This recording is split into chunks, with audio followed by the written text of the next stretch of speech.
Welcome to the dark side of love, where the lines between trust and temptation blur behind closed doors.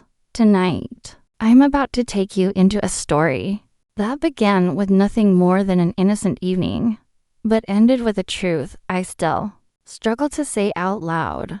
If you think love is safe, think again. Chapter 1. The beginning was never supposed to be this complicated. It was a Wednesday evening. The kind of evening where the house smells like leftover pasta and the TV hums in the background. My husband, Richard, was out of town on a business trip again. Tyler, my stepson, had just come back home after his college semester ended. He had that kind of presence that filled a room without trying. Tall, quiet, a bit aloof. A shadow of the boy I once knew, now unmistakably a man. I remember setting the table that night, just 2 plates. Tyler was helping me dry the dishes. We didn't talk much. We didn't need to. It was comfortable, familiar, until it wasn't. Chapter 2. The moment that shifted everything. We sat down to eat. The kitchen clock ticked louder than usual. Tyler complimented my cooking, he always did. But there was something else in his voice this time. Something softer, slower, like he was remembering something he shouldn't. And I felt it. That unmistakable tension. That silent pause between what's right and what's dangerously close to wrong. The fork in my hand suddenly felt too heavy. He asked about my life, my hobbies, my passions. No one had asked me that in months, maybe even years. I laughed, nervously, brushing it off. But inside, something opened. A door I thought was shut tight. Chapter 3. A glass of wine and an unspoken truth. I poured us both a glass of wine. He leaned against the kitchen counter, watching me, not like a son, not like a child, but like a man seeing a woman. My heart stuttered. I told myself it was nothing. Just wine. Just stressy, just imagination. He reached out suddenly, not to touch me, not quite, but just to take the glass from my hand. And our fingers brushed. That's all it took.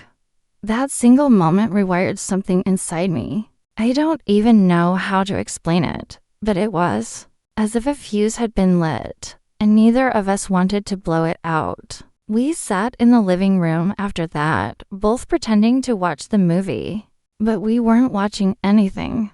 I could feel his gaze resting on me, not harsh, not hungry, just present, like I was something worth noticing again. And I hated that I liked it. The couch felt smaller than it ever had.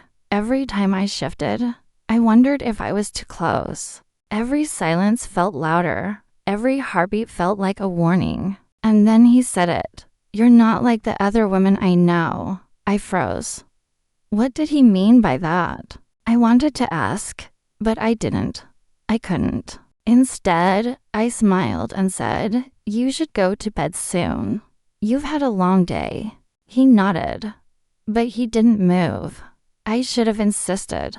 I should have stood up, but I didn't, because something inside me didn't want the night to end. And that's when it happened.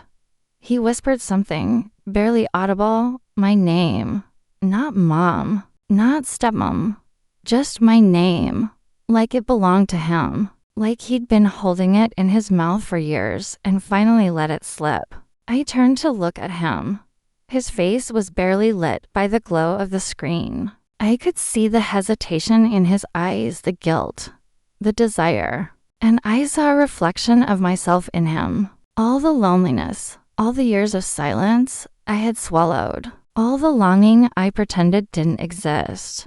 It was like looking into a mirror that showed not your face, but your hunger. I stood up too quickly, nearly knocking over the wine glass. My breath was caught in my throat, thick with shame and something darker. He looked up at me, startled, maybe afraid he'd ruined everything. But I didn't yell. I didn't scold.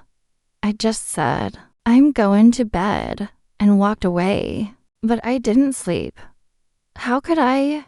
I lay there, my heart thudding so hard it echoed in my ears. Every sound in the house seemed louder than it should have been. The ticking of the clock, the creak of the floorboard outside my room, the way the night just refused to end. Then a knock, soft, hesitant. 3 taps, and then silence. I didn't answer. I didn't have to, because he opened the door anyway. He stepped inside, slowly, like he knew this moment would live with us forever. And maybe a part of me wanted it to. He didn't speak. He just looked at me, and I looked back. The weight of everything unspoken hovered between us like smoke. I whispered his name, not in anger, not in warning, just softly, as if saying it made it real. And then, without a word, he turned around and left. That night didn't end in chaos. It didn't end in betrayal. But it changed me. It showed me how fragile the boundaries are between affection and attention, between emotional hunger and real danger, and how sometimes the most dangerous things are the ones that almost happen. This is the truth I never said out loud. Not to my husband, not to Tyler, not even to myself. Until now, thank you for watching Dark Side of Love. If this story made you feel something, leave a comment. Sometimes we heal by telling the stories we swore we'd bury. The next morning, I acted normal. I made coffee, scrambled some eggs, even left his favorite cereal out on the counter like I always used to when he was a kid. He came downstairs late, eyes tired, face unreadable. Morning, I said. Morning. He replied.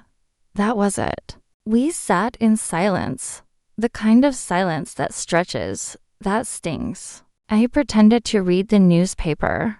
He scrolled through his phone. Neither of us acknowledged what had almost happened the night before, but the air between us wasn't the same.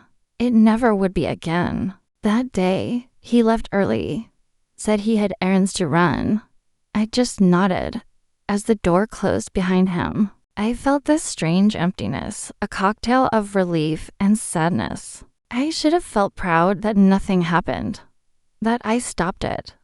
But all I felt was hollow. I went about my chores, vacuumed, washed dishes, rearranged photo frames on the wall, especially the ones that held our old family portraits. I stared at one of them for a while. My wedding day. We all looked happy, but behind that frozen smile was a woman who hadn't felt chosen in years. And now, here I was, mourning something that didn't even happen. A moment, a possibility, a version of myself that existed for just one night and vanished before morning. I didn't want to be that woman, but I had been, if only for a flicker of time. Days passed. He stayed quiet, respectful, maybe confused, maybe pretending just like I was. We fell into this delicate rhythm where we never mentioned that evening. But everything between us had changed.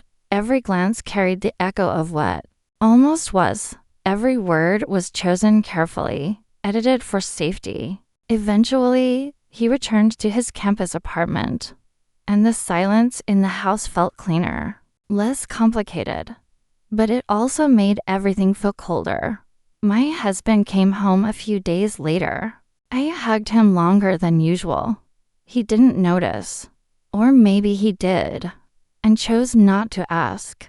Weeks turned into months, and slowly, that night faded into the fog of memory, but not completely. It lingers in the shadows of my thoughts when I'm folding laundry, when I hear a similar song. When I pass by his old room, it never really goes away because the scariest part, nothing happened.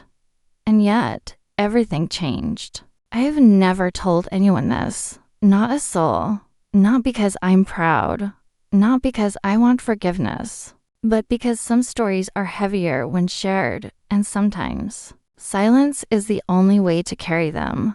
Until now. If you've ever stood on the edge of a mistake, if you've ever felt a kind of loneliness, That whispered in the wrong voice. Then maybe you'll understand. I'm not perfect. I never claimed to be. But I am real.